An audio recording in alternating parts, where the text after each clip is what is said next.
College football nerds here talking Ole Miss and Georgia. We've already done one preview this week. It's Alabama LSU, but this one is also super important, not only in the SEC landscape, but also the national landscape. I've got Josh with me. We're going to get nerdy with y'all. And Josh, we were talking in the LSU-Alabama preview about how because of super conferences, and this is not unique to the SEC, it's happening elsewhere, you have these pockets of teams that have played each other, but they haven't played across the conference against some of the other better teams. And so our visibility and our understanding of what these teams are and how good they are is relative to who they've played, which is hard to judge sometimes given that things can be done in a bubble. Talk about kind of what your thoughts are with that in terms of the SEC and how it kind of relates and comes back to this game. Yeah, there are two big bubbles in my view in the SEC right now, more or less. There's this sort of Alabama, Georgia, Texas triad of teams where Alabama played Georgia, Georgia turns around and played Texas. Obviously, Texas and Alabama haven't played. We kind of view them off their relative ability versus playing each other. And on the other hand, you have Ole Miss and LSU, and I guess to some degree Texas A&M. And when you think those three groups, right, those groups have not played each other. South Carolina is a team that's floated around and played some on both sides. I guess Oklahoma's to some extent. Auburn's, those teams have kind of injected themselves in a little bit of these conversations as data points. But it's notable that these are kind of top tier teams in the conference, and they're kind of rotating around in their own little scheduling bubbles. And it's interesting because when we go into this game, our model right now, I will say you can do a ranking, go to look at our rankings at collegefootballnerds.com. And we have we rank every team by taking every team, modeling them against everybody else in college football, and then just ranking you on your record. And it's kind of interesting too because it's matchup based. So some team, you may have a situation where number 3 is projected to beat number 1, but our model says yes, but when number 3 plays number 60 through number 134, number 3 is more consistent. Number 1 is more consistent than number 3, so they're ranked higher, even though number 3 might likely beat number 1 due to matchups and due to their ceiling. It's just kind of an interesting way all that plays out. Ole Miss is number 3. Georgia's number 13. Tennessee's down there at 11. Alabama's the top of that group at 6. Texas is number 1. It's really weird how Georgia's floating as low as they are in our system and our model. Losing to Alabama, beating Texas. I guess mainly really not those games, but the way they looked against Kentucky, the way they looked for a lot of the game against Mississippi State, even some of the game against Florida. Looked pretty bad the first half. But it's very hard to evaluate because, again, Ole Miss lost to Kentucky. And when we have those conversations about how Georgia hasn't always looked impressive, 13-12 for Georgia over Kentucky was viewed as this apocalyptic game of what's wrong with Georgia. They look terrible. They can't score points. Ole Miss actually lost to Kentucky. And for some reason, I don't know that it processes the same way, and I wonder how much of that is due to the fact that Ole Miss goes out and handles Oklahoma, destroys Arkansas, blew out South Carolina, which I still don't know how to make with that because of the injuries to Sanders and Sellers they played. They were definitely not 100%, and it's not the same team, clearly, when Sellers can't run. And, the out-of-conference schedule just is what it is. It's trash. Wake Forest is your out-of-conference opponent with Furman, Middle Tennessee State, and Georgia Southern. Do better, Ole Miss. If you want to be considered a national title contender, do better. But, it's hard. And everything we're going to say in our discussion of these two teams is based on this sort of relative examination of these bubbles. And all the arguments you guys are going to throw at us in the comments about how we're haters of one team or another for reasons that I can't even tell you what they are right now, those are going to be based on your perceptions, based on who you played. And it really is true in college football. You ain't anybody till you played somebody, and we see all the time that somebody runs roughshod through a schedule that's weak until they place a good team and then fall completely on their face. I don't think Ole Miss and Georgia are there, either one of them, but there's a lot of weird in this that makes it really hard to evaluate. And taking the LSU-Alabama game, it's really fascinating to me that that you have those two bubbles and two teams in each one of them are finally playing each other the same week. And it feels like we could almost get a referendum one way or the other if both of one teams on one side or the other win, and sort of where these two tiers are or should be relative to each other within the SEC. So, just quickly, if in terms of how Georgia matches up against defenses, would you rather have Jaxon Dart, if you had to beat Georgia, would you rather have Jaxon Dart and Lane Kiffin's offense going up against that Georgia defense, or would you rather have Quinn Ewers and Texas offense going up against that Georgia defense? It's an interesting question. Everything else aside, we're ignoring all the other weapons, offensive lines, receivers. Yeah, we're not picking the score. We're just talking about quarterbacks in their system. I'll say Dart. Now, you know this. I am not high on Ewers. I've never been high on Ewers. I consider him a COVID baby quarterback, and what I mean by that is they didn't camp quite the same way in COVID, and I think there were a lot of bad evals in a couple classes there that threw the whole college football landscape for a loop because some kids were a lot better than expected, and some kids I think Ewers is a good quarterback, but him and Aller both, we kind of struggled to make them live up to their 5-star billing. And they are good quarterbacks, but the whole perfect rating recruit thing was a little silly. I think Dart, who has struggled at times, look, he doesn't always look great. He gets a little rattled, but the guy is an absolute gamer. He takes a million shots. He gets back up. He's not been injury prone, really considering the sheer amount of punishment he takes. And he's a fighter. And in Kiffin's system, they have enough shot opportunities that they usually get points on the board.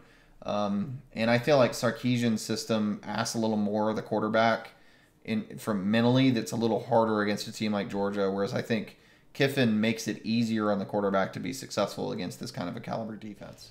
So something we put out earlier this week, I did basically the rundown of the top 12 teams in the AP poll and looked at their schedules relative to how many teams inside the top 30 FPI, and then subsequently of those teams in the top 30, how many were in the top 10.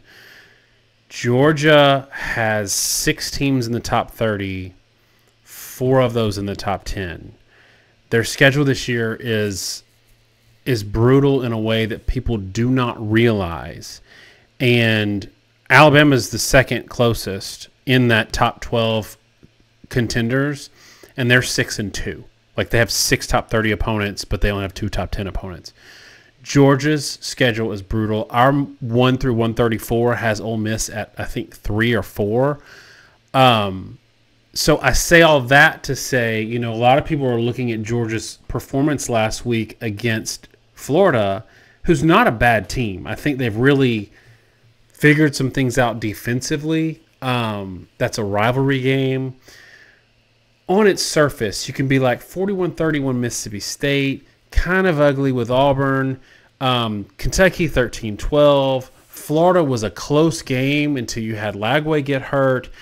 On its surface, you look at Georgia, and it's not the Georgia of old. They're not blowing everybody out 55-0. And then you see Ole Miss put up 63 against Arkansas, 27-3 against South Carolina. How much of this situation, if you're picking this game, are you going to tell somebody, hey, you need to have some caution because Georgia isn't blowing anybody out because, they're playing a much tougher schedule. That doesn't mean they have the propensity to blow somebody out, versus Ole Miss has shown me a couple of times they can actually blow somebody out, and that tells me a little bit more. I mean, I think it has to be a major factor in that. And, you can follow us at CFB Nerds on Twitter. You can find that tweet from November 3rd. I mean, to your point, right, Indiana's only top 30 team is that Ohio State game. They could go 11-1 losing to Ohio State and never played a top 30. And Georgia, they could have lost 4 games this year, been 8-4, and easily be a better team than Indiana, right? If they were... just because the schedules are so massively, disparately different, I think people have a really hard time when you get into the 4, 5, 6 plus top 30 teams, and especially 3, 4, 5 top 10 teams, how insanely difficult that is to win consistently.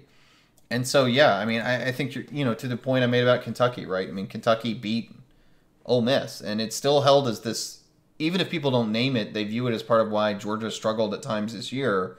And I don't think they hold it against Ole Miss in the same way for some reason. The Texas win was extremely impressive. They looked horrible the first quarter and a half versus Alabama, and if they played the end of that game for another quarter and a half, it felt like they would have beaten Alabama by 20 points. They've been a little hot and cold. And so I do think there's something to be said about being careful about things. And the other thing I will say, Daniel, when you talk about Lane Kiffin's offense versus Sarkisian's in Texas, I have a problem with both offenses, which is that I don't know if those high-powered RPO aggressive offenses scale that well anymore versus these new zone approaches that are being used. We talked about that a lot in our LSU Alabama preview. If you haven't watched it, first, like, subscribe, hit that notification bell. If you like our content at all, please support us. We do this as a hobby. We got a lot of stuff going on right now. But you can go back and watch that video. We talk about a lot about those defenses. But you see a lot that they have a game where they put up 60 points. They go 76-0 in the opener. 52-3, 40-6. Tennessee, Daniel, week 4 or 5, everyone was talking about how Tennessee had the best offense in the country. They're scoring 60 points a game. Look what they did to NC State. And then they went 3 or 4 SEC games in a row without scoring in the first half. Like, defenses, it's not a Kiffin problem. It's a scheme issue, and it's defenses catching up. Defenses don't always scale well against or offenses don't always scale well against great defenses right now, particularly if they're heavily RPO driven. Same thing we used to say about heavy spread. Well, defenses adjusted, and those like Florida 2008 Florida teams, they would run into brick walls sometimes, like Florida did in 2009. The same thing is happening now with the RPO. And so, part of the problem I have with that whole conversation with Texas and Ole Miss is I also wonder, versus this kind of competition, if Ole Miss had this schedule, would we view them completely differently? Because when they've played really good defenses, or, we say really good, frankly, just moderately good defenses in some cases, they have looked like a different team. 26 points versus LSU. South Carolina, they won big 27-3, but it was still just 27 points. 17 points versus Kentucky. 26 points versus Oklahoma, whose defense I think is actually just good, not great, but under 400 yards. I think there's something to all that. And so, I say all that, Daniel, if you mind, I'd like to go ahead and transition into the model, because I think we're going to see some things in the model that I think are kind of questionable in view of these trends. And this is why we use the model as talking points, not the be-all, end-all, because I think you have to, because the data is so skewed. And then I want to let you respond to that and talk around it and what your viewpoint is. Yeah, because you guys haven't heard me speak long enough for a running chain this year. So, you get me until, you pass out from heat exhaustion, because I'm so hot. Ole Miss 21, Georgia 18. Has Ole Miss gaining 6 yards per play to Georgia's 5.3. Neither team's really expected to run the ball. 2.5 yards per carry to 3.3. The difference is that Georgia's passing game at 7.7 per is just all right. Ole Miss's at 9 yards per is great. When you break down the profiles, essentially Georgia's rushing offense is at a huge disadvantage versus Ole Miss's run defense. Both teams are expected to throw Georgia can throw the ball pretty well, but Georgia themselves are going to be susceptible to Ole Miss's run game, while Ole Miss's pass offense is expected to struggle. And I think this is kind of fascinating. Whatever you think the preconceived notion is for Ole Miss, they're in our expected performance metrics defensively, Daniel. They are second in the country in run defense and 66th in pass defense. And offensively, we have them third in pass offense, 47th in rush offense. And, Ole Miss, I don't know that what you think of is physical but slow, which is the kind of profile that our model is spitting out for them if you drill into the data defensively. And then offensively, it says they throw the ball a ton because they don't really run it that well when they do run it. Georgia, offensively have them very middling, 33rd pass, 59 rush, but 5th and 6th in pass and rush defense. Just a truly elite defense. They're very, very good all around. I know they've had blips this year. So it's fascinating. It has Ole Miss with a slight edge in this game, partly due to the fact that, again, our model actually is Ole Miss, the 3rd best team in the country, only has Georgia 13th. Daniel, do you buy that from the model, our model, which is on-field performance only? Look, we call it the best trend predictor in football. It's not designed for mean error. We usually, I think right now we're like 1st or 2nd. We have been, I know at some point this year, against the spread. But mean error, meaning picking exact point totals, we're pretty middling. We understand that. It's not used for that reason. Is that a fair prognosis for these teams, or do you think our model and maybe the statistics are kind of fooled because of the relative competition? And again, something I always harp on, playing a team that's 20% better does not always really mean your stats go down 20%. If your scheme's built a certain way, you can be highly explosive versus certain defenses, and then when they cross a certain tier, shut down. Is that Ole Miss? Is that Georgia's problem? Or is this just who they are?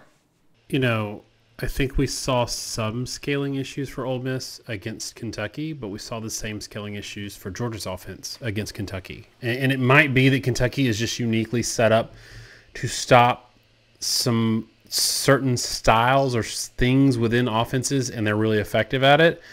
Because in general, I don't think they're a very, very good football team.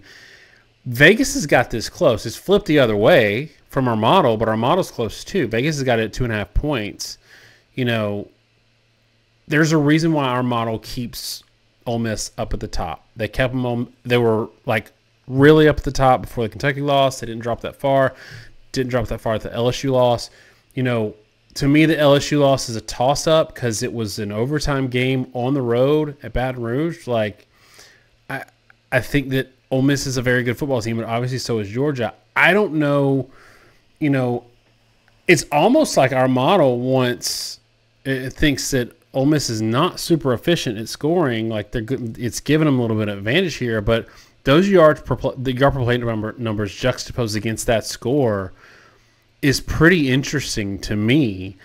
But in general, and I'm going to give you my score here, I think Georgia is a more complete football team, and I do think that Kentucky's offense, they found something particularly good at that against Arkansas at 63 points, and they kept scoring and kept scoring. South Carolina game was interesting because, and this is where that model comes into play a little bit, because in that game, Dart threw for 10.6 yards per attempt, 285 yards, low play total, because that's what South Carolina does to you, but only 27 points. Completely, really shut down in the second half. That's a good quarterback performance against a very good defense. So the potential is there. It's not just against crappy teams like Arkansas. Did pretty well against LSU too. But I think Georgia is a different beast, and I think you're right. If you give LSU Georgia's schedule, or if you give Ole Miss Georgia's schedule, we're not maybe talking about it in the same realm.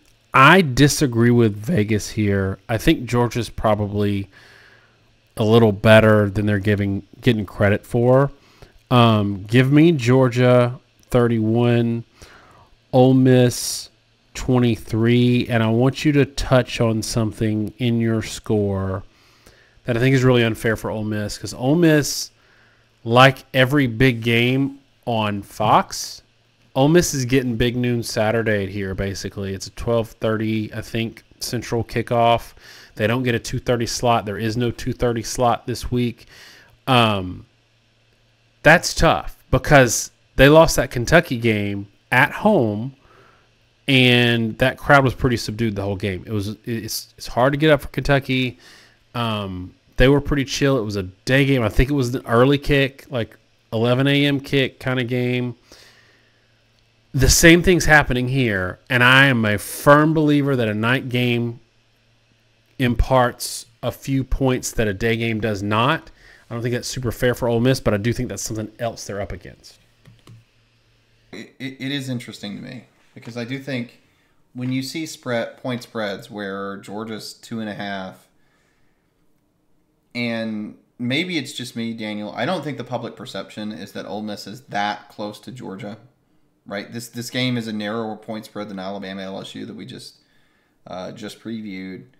That usually signals to me that Vegas really thinks that we have one of these teams misevaluated. Because I say this, most of point spreads in college football, and we talked about this, the Alabama LSU game, right? It's our model's right on the point spread. They're usually very, very good. And sometimes, games end up really, really, really off from that. Sure, it can be bad perception. Sometimes it's because they go off what they think the public is. There's a lot that goes into it. People are going to argue all the reasons why Vegas sets it the way they do. I don't have a firm answer. No one does. But it's pretty clear they try to set even money. And most of the time, I think they do that by trying to fairly evaluate the teams, knowing all the big sharps do projections like we do. They just don't share them with the public. This game feels off. It feels like they're asking you to take Georgia, Georgia to give the points at 2.5, which tells me I think Vegas actually thinks Ole Miss has a very good chance to win this game. It is at Ole Miss. When you look at, the various statistics, I mean, Georgia's defense is excellent, but they've been a little susceptible through the air at times. Mississippi State lit them up. Alabama lit them up for a while. Texas went into a shell, but there were times they moved the ball okay. And Florida looked like they, might have given them a game at some level if they, had a quarterback, but they just didn't have one at all for the majority of that game. So all that to say, Daniel, I'm actually going to take Ole Miss in this. 27-24 over Georgia.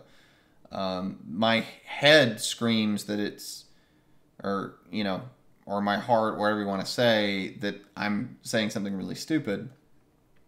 But, our model that doesn't care what the brand names are says Ole Miss is the better team. The point spread is really close. Ole Miss, in terms of passing offense, is elite, third in the country. And I think there has been some indication that Georgia's secondary might be a little bit vulnerable this year. And the other thing that really bothers me with Georgia, that kind of flies a little bit under the radar, Trevor Etienne has not had a 100-yard rushing game this year. He had one game, again, an FBS game with 5 yards per carry all season. Georgia's not running the ball very well. I think most Georgia fans are aware of that. They've had running back injuries. I get all that. But 3.4 yards per carry against Kentucky, 3.01 against Alabama.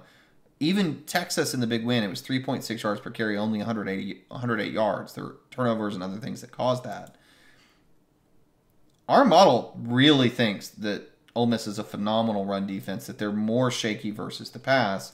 I don't know Georgia schematically is built to win too many games if they can't run the ball at all. And our statistics suggest there's a real chance that they're not going to be able to run the ball at all, with Ole Miss being sandwiched between Ohio State and South Carolina as the top, really the top run defense in the country. Tennessee's also right there, better than Georgia. So all that said, I think there's a real chance that Georgia's going to struggle here offensively in a way that they're not expecting.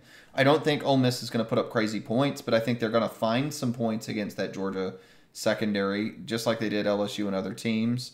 And I think, if Georgia is that one-dimensional, there's a chance they turn the ball over a bunch. It's going to be interested to see, because if they blow them out like they did Texas, which I think is the assumption for a lot of people, because that was the big game they played, I think that says a lot about Georgia just playing up and down in competition. But if they don't, or if they lose this game, then I think it's fair to, same thing we said in the Texas game, Daniel, it's really fair to question whether or not Georgia really needs to be evaluated as Georgia, or whether this is, it's not like they're going down as a program, whether this is just a rebuilding year for them, and maybe a bit of a disappointment for us and for Georgia fans for Carson Beck. I thought he'd probably be the best quarterback in the conference by far, and he's just not been great. So, yeah, I'm going to take Ole Miss in this game, Daniel. I rarely pick underdogs or to win outright, especially in these big games. But something just kind of feels up to me in a game being played at Ole Miss from a Georgia team that has been shaky on and off, hidden in the data where the strengths and weaknesses are. I think Georgia is probably a better team than Ole Miss, but Ole Miss may be right in the right ways to be able to win it. The one caveat I will say when I turn all this around, though, Daniel and I've thrown the statistic out a lot. Lane Kiffin has never gone 8-4 or better in back-to-back years in his entire career. He's gone 10-4 4 times. Every time in the subsequent season, they went 7-5 or worse. He has real trouble maintaining consistent performance year to year and maintaining consistency and motivation from his players in a given season. And it's going to be a real challenge for him, I think, in this game, that it is a huge game, big time, they're going to show up. But they have a history under Kiffin. Well, I say they, really Kiffin has a history in a lot of these games. As head coaches, he finds ways to lose. And I think if they play the whole, we're going to go for it a fourth down a million times. As an analytics guy, a lot of you know how much I hate this analytics that's used for really over pursuing fourth downs. I think that's a mistake, very condensed version, because in the past, if you look at historical data, teams went for it on fourth down when they had a lot of confidence they succeed. And so if you base your decision on historical data, that data is actually biased. They tend to struggle in games where they need fourth downs because those are the games where they're not likely to succeed. So you are not going to match your statistical profile. And that is the kind of thing that can cause them to lose this Georgia game. But I think Ole Miss has every ability to win it. I am picking them to win it. And it'll be interesting to see how it turns out. So there's two things here, and we can wrap this up. It's another one a little longer than we expected, but it's fun discussion. One, I said this in the Alabama LSU game preview. Nussmeier and Beck are very similar in that offense really kind of runs through them right now, and they can throw it a lot. They're both offenses very comfortable getting into the 40 attempts, 50 at the half to. Beck is going to put up numbers every game. The way you beat Georgia's offense is you accept the fact that they're going to throw it, they're going to get their yards, they're going to get some points, but you're going to cheat and get 2 drives, 3 drives back, because if you're talking about possession game, because he's going to turn it over. The issue is Pete Golding, not known to be a high turnover kind of defense, more of a kind of play everything in front of you defense. 63rd in the country in interceptions overall. But the bigger issue is, so they've had 6 interceptions this year against Power 4 opponents, or FBS opponents, sorry. But they haven't played any offenses. LSU's the only offense they played, and they gave up 29 points. They haven't, like South Carolina, that was not a great representation of that team because they were banged up. Every other offense sucks. Like MTSU, Furman, Wake, Georgia Southern, Kentucky. These are bad offenses. Oklahoma, terrible offense. To Ole Miss's credit, they held all these offenses down. But the reverse of the offenses that can't scale, like good offenses scale down against good defenses, the reverse is also true. If you haven't played a good offense all year, there's a chance you get shocked against a really competent, I'm not going to say elite offense, but a really competent offense. That's in the back of my mind for Ole Miss. How much of this defense, which so far has looked admittedly very good, is a function of having not played anybody, at least offensively. They've played some good defenses, but offensively, that's a concern of mine. Josh, give me a parting shot on this one, and we'll wrap it up. I guess my parting shot on this one is it's the other way that Ole Miss could easily win this game is in scripted drives. That I do think, in terms of offensive coordinators and offensive schemes, Kiffin does tend to find a way to get 7 to 14 points at the beginning of halves off scripted possessions because Sarkisian's the same way. They're just geniuses at scripting drives based off what they've seen on film. And it won't shock me in this game if Ole Miss actually gets an early lead, as they've done in a lot of games based on that. And then the question for Ole Miss isn't going to be the first drive, second drive, even necessarily the third drive. They often are a very different team, drives 4, 5, 6, 7, 8, 9, and 10. And so I think for Georgia, a big part of this is can you weather the storm, minimize the damage of the first couple drives, and get Ole Miss in their actually drive-to-drive game where they're calling plays live. Because I think when they do that, they're going to be a very different football team. And I do think you're right about the Golding issue. I mean, Golding is not The other thing that's interesting to me is that Golding is not the same sort of disguise-based modern defense we're talking about. He's a little, there's a reason Saban brought him as a DC. He's a little more man-based at his core, but I know they're not running the same scheme at Ole Miss. So it may be that he doesn't affect Beck in the same way. It's just fascinating. This is a game where I feel like I know so little, and just like the LSU-Alabama game we talked about, you got these two bubbles, and it's going to be a bit of a referendum, fairly or unfairly, on where these teams are, and I'm really fascinated to watch it just to see how it plays out. Josh, I got to make you comment on one more thing. You're the one that said you were tired, Daniel, and it's not my fault that we run late, even though I'm the one that talks almost the entire time. Ole Miss has 26 players in their injury report. Jordan Watkins and Trey Harris both doubtful for this game. Most of the 26 are questionable or worse. Several starters. Does that change your opinion? Like if Jordan Watkins and Trey Harris don't play, if Pig East doesn't play, does that change for you, or is it more the system? Well, Daniel, when they are facing a long drive and it's been several plays in a row, the SEC has said that they're going to take a look at prior injury histories and documentation, right? So, I mean, you need a long list of players to go down with cramps as the game proceeds. That's true. I mean, you got to have extras. Like you have to roll out there to fall down. No, I mean, injuries are where they are. We're used to not talking about them too much because we record on Sunday nights, and we usually don't get very good injury reports at that point. And I forget we're recording so late. We actually have them. 26 is a lot. I mean, a lot of those are probable, but 26, and you've got some names on there. There's definitely teams that are taking the approach of either putting everybody on the list or nobody on the list from an injury perspective. Or Oklahoma, who has nobody to play. They're it shows. Could you imagine your number one wide receiver is actually supposed to be your number 6 wide receiver? It's your best guy is a guy that was not even supposed to be rotating in. It's insane the position that Oklahoma's in. But I think it matters. I mean, Trey Harris, there are a lot of arguments. Maybe he's the best receiver in the country, or at least one of the best. And that injury situation does substantially impact Ole Miss. But you know what? I do think they've got good enough depth, and the transfer portal's been kind enough to them that they were able to build enough of a roster they'll be able to get through it. But no team's unique to it. Georgia's had their own issues, again, at running back throughout the year. It is what it is. I still think I view the teams kind of where they are. I mean, I don't know that there are enough of them that are reason enough to really change my opinion.